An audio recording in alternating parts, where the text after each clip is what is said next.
राधे श्याम।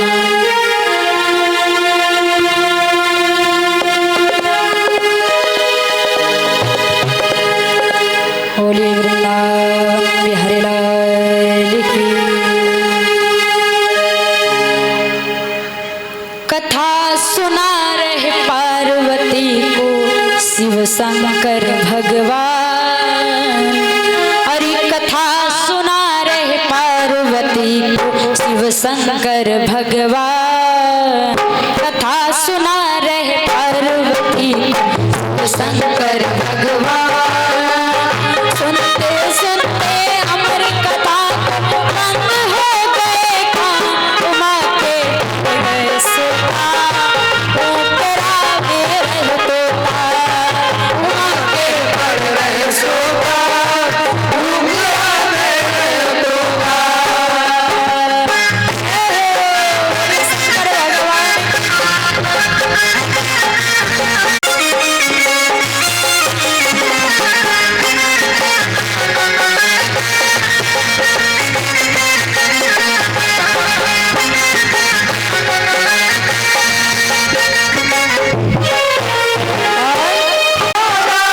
शिव शंकर से टकराई। अमर कथा कहने नारद ने दिलाई। अमर कथा कहने नारद ने याद दिलाई। अमर कथा के सुनते ही तारा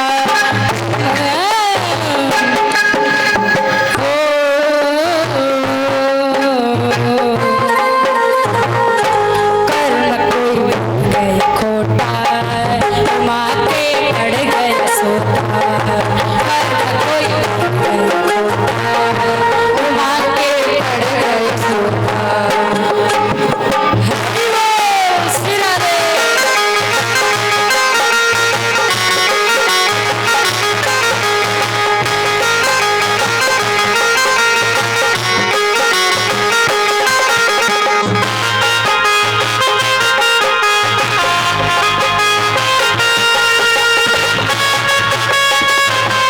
गौरा को लगे मनाने इतने सुन शिव शंकर।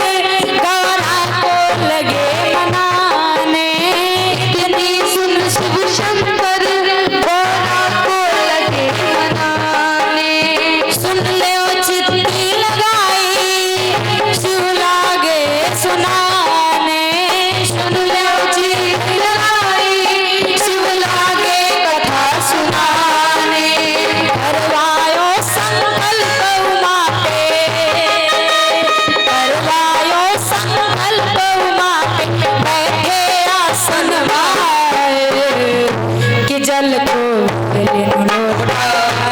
उमा के पड़ गए सोता कि जल को लोटा। उमा के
और जो चोरी करता है तो भगवान उसे छोड़ते नहीं हैं। पौंड्रक की कहानी तो आप लोग जानते होंगे। 2 हाथ उसके असली के थे, 2 हाथ लकड़ियों की लगा लिया, नकली हाथ, पीला पीताम्बरी पहन लिया, मुकुट पहन लिया, बांसुरी ले लिया कि हम तो कान्हा हैं, बाकी पूजा ना करो, हमारी पूजा करो। भगवान ने बाकी 2 हाथ साफ कर दिए, लकड़ी की हाथ गिर गई है। उसका उद्धार भगवान ने एक ही झटका में कर दिया कि हम कोई भी काम बनावटी करेंगे तो भगवान बर्दाश्त नहीं करते। हम भगवान कैसे बन सकते हैं और ब्रह्म विद्या की चोरी हम कैसे कर सकते हैं?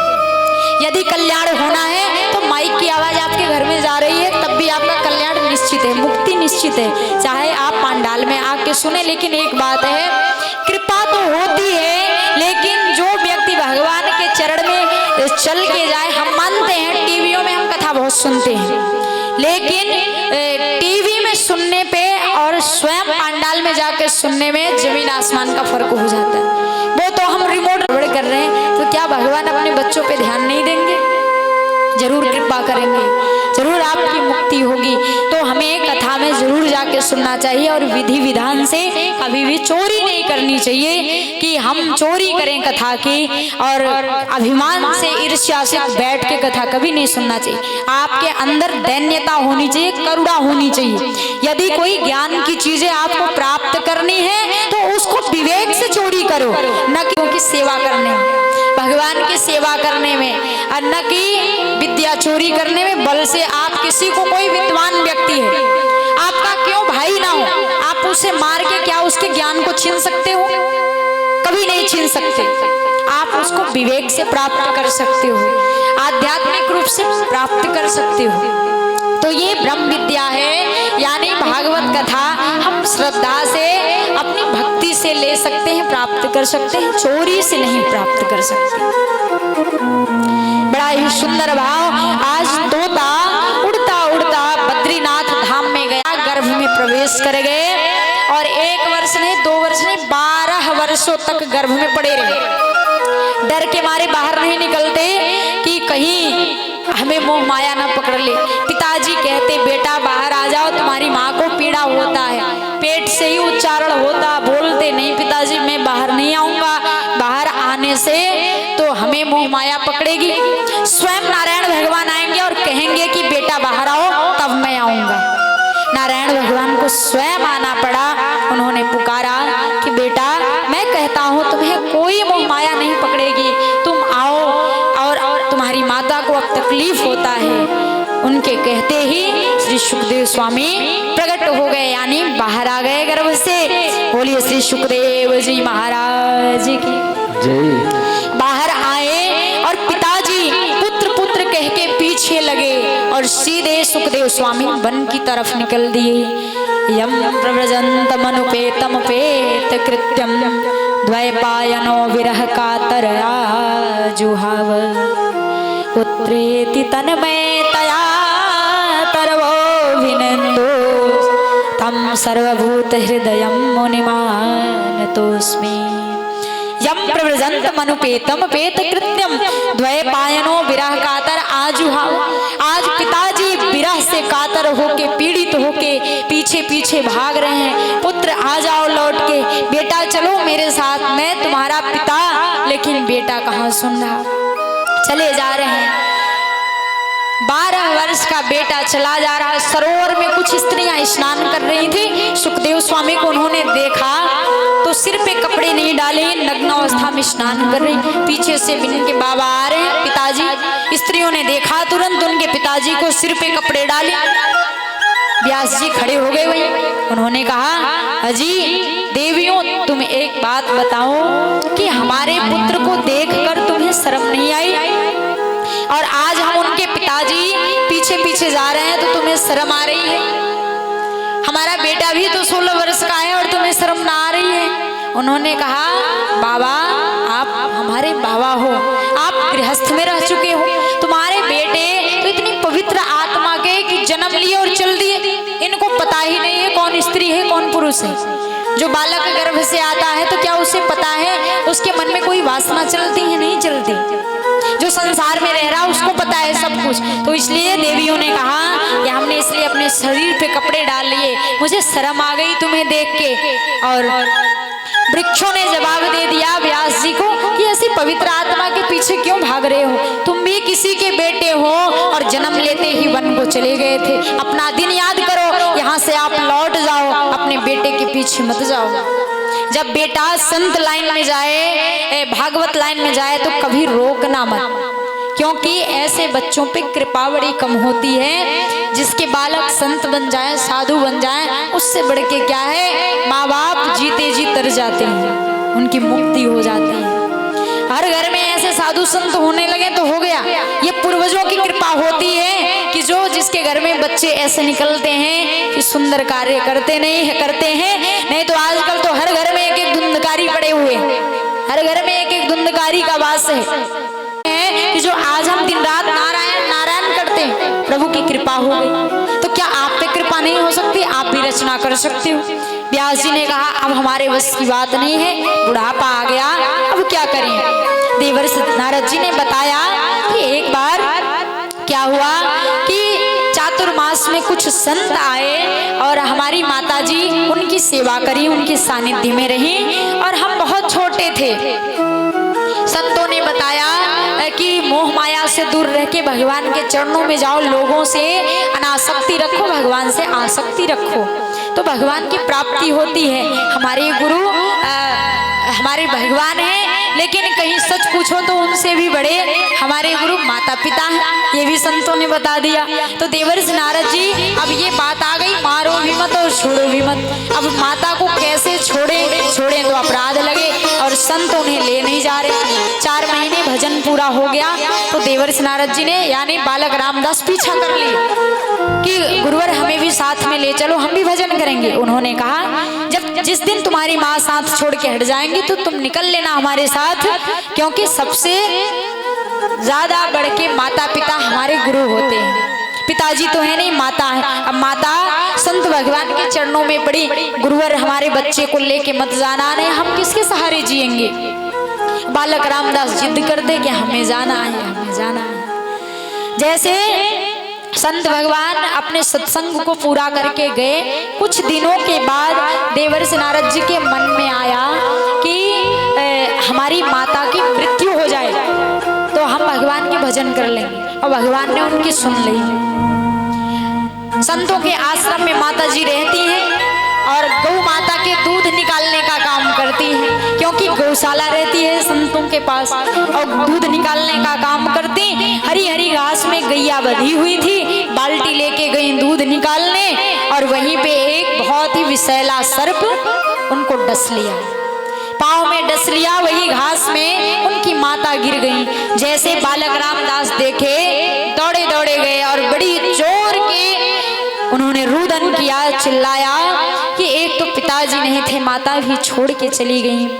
एकदा निर्गताम गेहा दुहंती निसिगा विभ्रदवासः कनक कपिसं वैजयन्तीं जमाला अहो वकीयं स्तनकालकूटं जिधांसयापा यदाप्यसाध्वी लेभे गतिं धात्र्युचितां ततो अन्यं कं वा दयालुनं शरणं व्रजेम। वराहपीडम नटवर वपुः कर्णयोः कर्णिकारम्। ये वराहपीडम यानी मोर के पंख लगाए हुए मेरे प्रभु ठाकुर जी मोर के पंख जो हैं सदा मुकुट बना के पहनते हैं। नटवर वपु नट की तरह नृत्य करते हैं, गले में बैजंती माला पहनते हैं, इतनी सुंदर बांसुरी बजाते हैं। इनके होठ कमल के पुष्प के समान चमक रहे गुलाबी होठ।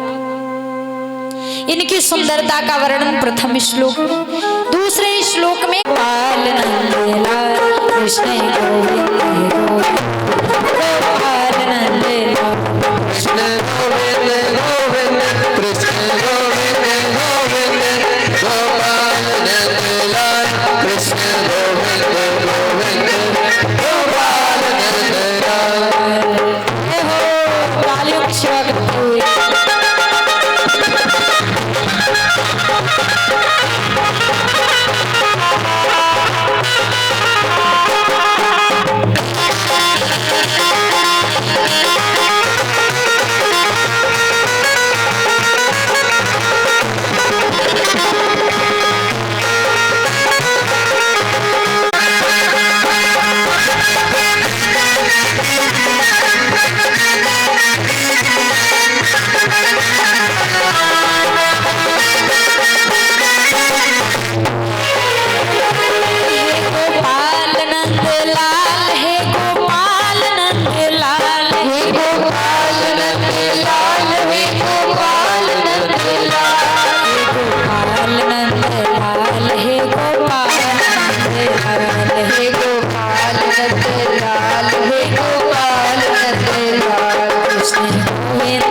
श्री वृंदावन बिहारी लाल की जय। श्री राधा रानी सरकार की जय। जय जय श्री राधे श्याम। अपने बच्चे को, संतान को, और वो बेटा भी कहता है, वो बेटी भी कहती है कि प्रभु इस गर्भ से मुझे बाहर निकालो, इस काल कोठरी से बाहर बहुत भजन करूंगा, केवल आपके चरणों में रहूंगा, केवल आपको याद करूंगा। लेकिन जब बाहर आता है भूल जाता है कि हमारे असली माता पिता कौन थे जो हमारी रक्षा किए। और यहाँ आके नए नए लता पता देख के, वृक्ष देख के और माता पिता को देख के हम भूल जाते हैं कि हमारी किसी ने रक्षा भी करी। आपने कभी ये नहीं सोचा कि आपके जन्मदिन पे, आपके घर किसी भी प्रोग्राम में कोई आता है आपको बधाई देता है, कोई आपके जन्मदिन पे आए आपको डायमंड दे दे, कोई आपको घड़ी दे दे, कोई आपको सोने की चैन दे दे, तो आप कितना धन्यवाद देते हो। अरे मेरी कलाई में देखो घड़ी कितनी सुंदर लग रही है, कितना सुंदर लग रहा है, मलुक लग रहा है, वो फलाने ने हमें दी। कितनी बार धन्यवाद देते हो, लेकिन आपने कभी ये नहीं विचार किया कि इस कलाई को किसने बनाया कि हम घड़ी को बांधे। उस कलाई बनाने वाले को आपने कभी धन्यवाद दिया? कभी आपने धन्यवाद नहीं। इतने सुंदर स्वरूप को जो सजा रहे हो, आपने कभी सोचा कि प्रभु आपको बहुत बहुत धन्यवाद कि आपने मुझे ऐसे सूरत दिया कि संसार में, जग में हम पूजे जा रहे हैं परमात्मा के जरिए। आपने कभी नहीं सोचा। हम कितनी गलतियों पे गलतियां करते जाते हैं, लेकिन हमारे परमात्मा हमको माफ करते जाते हैं कि अब से भी बेटा भजन कर ले, अब से भी भजन कर ले, लेकिन हम कभी नहीं।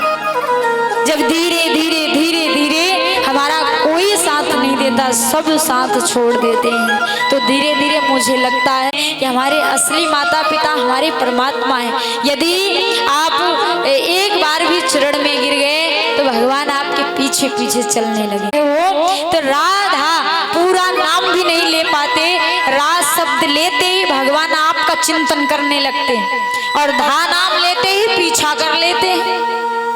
ऐसी कृपा लाडली जी की, ऐसी कृपा बांके बिहारी जी की।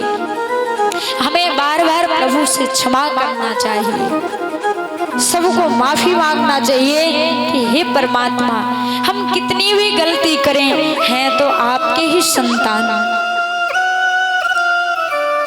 और आपने जितना भी धन दौलत संपत्ति दिया है सबको छीन लो प्रभु, जो चाहे वो ले लो, तन धन संसार संबंध जो चाहे छीन लो, बस अपना सानिध्य सदा सदा के लिए दे दो परमात्मा, कि हम आपके चरणों से दूर नहीं जाएं, आपके चरणों की डोर से ऐसे बंध जाएं कि कभी बाहर निकल न पाए। आप अपने चरणों के नजदीक हमें रखना प्रभु, आप अपने चरणों से दूर मत रखना। हे परमात्मा, हम कितनी भी गलती करें, हम हैं तो आपके ही संतान, भगवान क्यों नहीं माफ करेंगे? आप उनसे एक बार कह के तो देखो, जरूर क्षमा करेंगे प्रभु। कहते हैं कि साधन धाम विबुध दुर्लभ, तनु मोहि कृपा कर दीनु। भगवान इतने करुणामयी हैं कि हम दीनों पे क्यों नहीं ध्यान देंगे, हम सबकी रखवारी क्यों नहीं करेंगे? हम सभी को भगवान का चिंतन करना चाहिए। हे हरि, इतनी कृपा, इतनी उपकार, एक व्यक्ति संसार का छोटा सा भी उपहार हमें हमारी इच्छा होती है, किसी चीज की कामना होती, कितना भी छोटे चीज के लिए कामना होती है, भगवान उसे भी पूरा कर देते हैं, उसे भी हमें दे देते हैं। हमारे मन में आज अब ऐसी कोई इच्छा नहीं रह गई कि परमात्मा जो पूरी ना हुई हो, आप सब कुछ पूरी कर दी है। हे लाडली जू, हे परमात्मा, अब हमारी कोई इच्छा नहीं रह गई कि हम आपसे कुछ, उनके खजाने में कभी कमी नहीं होती। एक बार ठाकुर जी के खजाने में कमी हो जाएगी, वो श्री जी के खजाने से लाके बांटते हैं, और श्री जी के खजाने में कभी कमी नहीं होती। इतनी कृपा बरसाती हैं भक्तों पे, इतनी कृपा, इसलिए उनका नाम पड़ गया श्री बरसाने बारी। श्री जी की इतनी भक्तों पे कृपा है, इनके चरणों के सेवा के लिए जो भगवान श्री कृष्ण के चरणों की सेवा के लिए देवता तरसते हैं, लेकिन श्री कृष्ण भगवान श्री राधा रानी के चरणों की सेवा के लिए तरसते हैं और दिन रात उड़ाते हैं, पसीने पोंछते हैं। ऐसे ठाकुर जी श्री राधा रानी के पीछे पीछे डोलते हैं। क्यों? पूरे संसार के जो शंख चक्र पद्म जो जितना भी है वो राधा रानी के चरणों में वास करता है, वो राधा रानी के चरणों में वास करता है। एक बार श्री राधा रानी रास मंडल से बाहर जब आए तो उनके चरणों में धूल लगी हुई थी, तो ठाकुर जी को बार बार लगे कि हमारी लाडली जी के पैर जो है ये गंदे हैं, तो हम चलते हैं चरण को धुला देते हैं। तो बार बार कहते हैं लाडली जी इस चरण को आप इस धूल को साफ कर लो ना, चरण में आपके धूल लगे हुए हैं, प्यारी बनी रहो सदा सौभाग्यवती भो। इतने में ठाकुर जी और प्रसन्नचित्त हो गए। अब उन्होंने कहा अरे बहू अपने घूंघट को तो उठा लो, हमारे पास तुम्हें शर्म किस चीज की है। अब सासू माँ कहते हैं अरे घूंघट को तो उठा लो, ललिता विशाखा द्वारपाल बन के खड़ी, तो बहू सिर को हिला दी कि घूंघट ना उठाएंगे। अब सासू माँ को शर्म आई, कैसी बेशरम बहू है, ये कह रही है कि घूंघट ना हटाऊंगी। अब श्री जी बोली कि कुछ आशीर्वाद में कमी होगी इसलिए घूंघट बहू ना उठा रही है। अच्छा तुम्हें क्या चाहिए, तुम घूंघट उठाओ, तुम्हें हम सोने आभूषण गहने बहुत सारे देंगे। सोची इस लालच में घूंघट उठाएगी। उन्होंने सिर हिला दिया कि घूंघट ना उठाना। अब जैसे उन्होंने सिर हिलाया तो ललिता भी शाखा कह रही हे भगवान इन श्री जी के चरणों के लिए हम तरसते हैं, और जब बहू घूंघट को ना उठा रही है कैसी है कि हमारे लाडली जी के कहने पर भी नहीं उठा रही।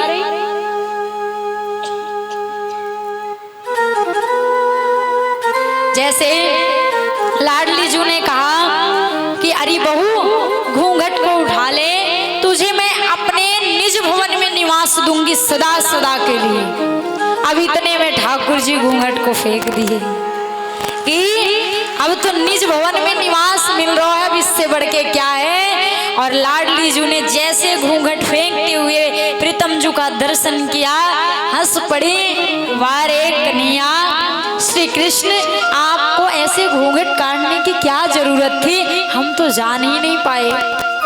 अरे आप पहले ही आ गए होते, बता देते कि हम तो कृष्ण हैं। ठाकुर जी बोले लाडली जी फिर चरणों की सेवा कैसे मिलती। उसी दिन से बरसाने में ठाकुर जी उनके यानी प्रियाजू के प्रीतम बन के उनके साथ विराजमान है। नहीं तो पहले राधा रानी अकेले रहती थी, अब ठाकुर जी भी उनके साथ हैं।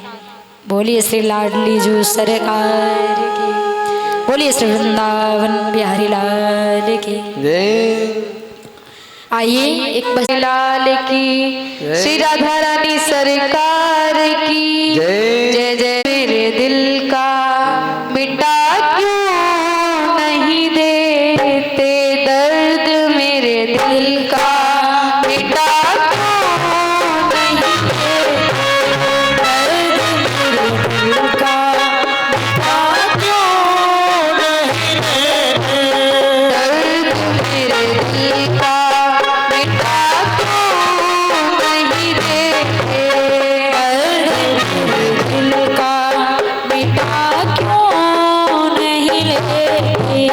बिहारी जी मुझे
रे